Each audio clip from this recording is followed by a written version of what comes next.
Okay, so you also tweeted, the secret of your future is found in your daily routine.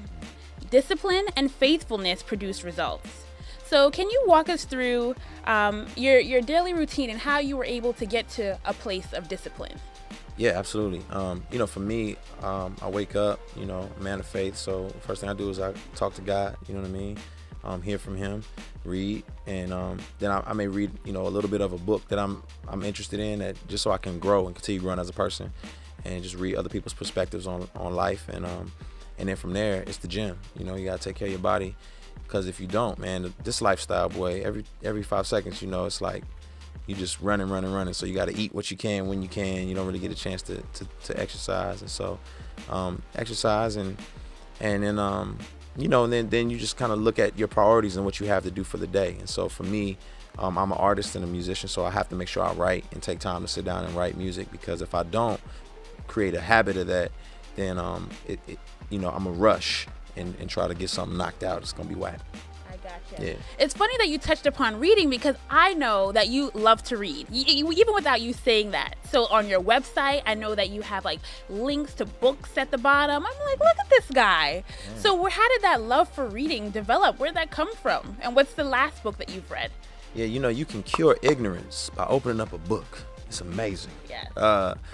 But man, a long time ago, somebody told me, man, everything they want to hide from you is found in between the pages of a book.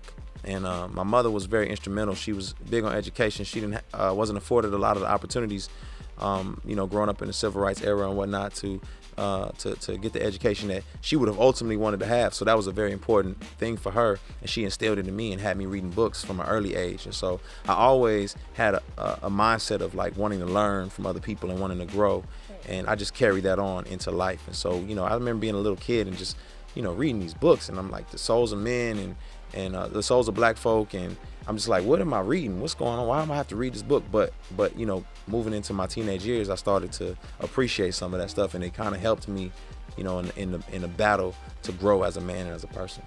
Wow. Yeah. That's beautiful. Yeah. So what was the last book that you read?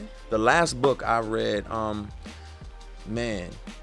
I'm gonna struggle to remember the name of it, but it's a great book that about a man who was at war, and then it was like a true story about this guy. It was like 400 pages. I don't know why I can't remember the book. It's gonna kill me right now that I can't remember the book. But I will say this: one of the most incredible books I've read is Malcolm Gladwell's Outliers. That was a game changer for me. So if you know about Malcolm Gladwell, you need to pick that book up. Oh wow! So I got homework. I gotta go to stop by the store. You need to read this book. Okay. You need to read it. Okay. It's amazing. So that brings us nicely into our next question. So someone asks you, like, what advice do you have out there for students that are in college that are freshmen? And I love your response. So you said, you came for an education, don't leave without it. I was just like, yes, speak to the people. So can you tell us about your freshman year at college and some of the memorable experiences that you had? Oh yeah, man. I remember getting to school and I was nervous because I was intimidated by college, and the whole college scene, because I was on a scholarship, and I didn't know if I was up to par academically, if I could if I could make it. And so I was real intimidated. So everybody was kicking it and partying a whole lot, and I was really like holed up in my room, like writing and studying and reading more than I needed to. And so what ended up happening was I like overstudied, and so I did it incredibly well. My first semester, my freshman year, I was like, oh snap, your boy made honor roll, I'm cool. Second semester, I was like, I ain't gotta do nothing, and I'm going to every party, everything, and then my grades plummeted, and it was all bad. But I just learned balance, and I learned how the tension of it all, and just learned that college is not like what media and folklore makes it out to be. Like, oh, it's just a big party and you just go to kick it and have fun. Like, you came there for an education. That's what you paid to come get. And I really appreciated school when I started learning the things that I wanted to learn, and it taught me to think critically. So wonderful. Favorite class? My favorite class was cultural anthropology, where you just kind of study people and study cultures and what's going on. So I love that class. Wonderful. Well, I feel like I know you a lot better now.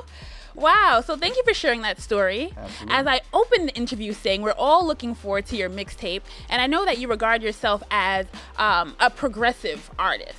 So how do you feel your mixtape will help with the progression of rap? Well, you know, I think progression is just understanding that humanity is capable of so much, man. We've grown.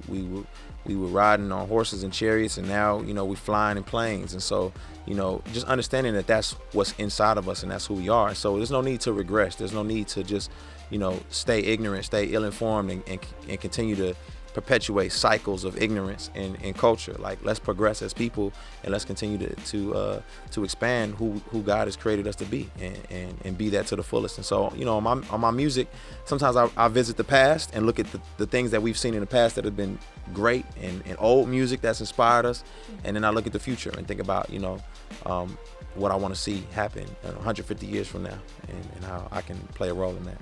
I love it. It's kind of like a history lesson, kind of. And then you're like, you know, challenging us to raise the bar. Come learn. Yes. Yeah. Well, thank you so much for talking with us. Absolutely. I really appreciate it. I want you guys to keep it where you have it, backstage at 106 in Park, bt.com/106 for more music and entertainment.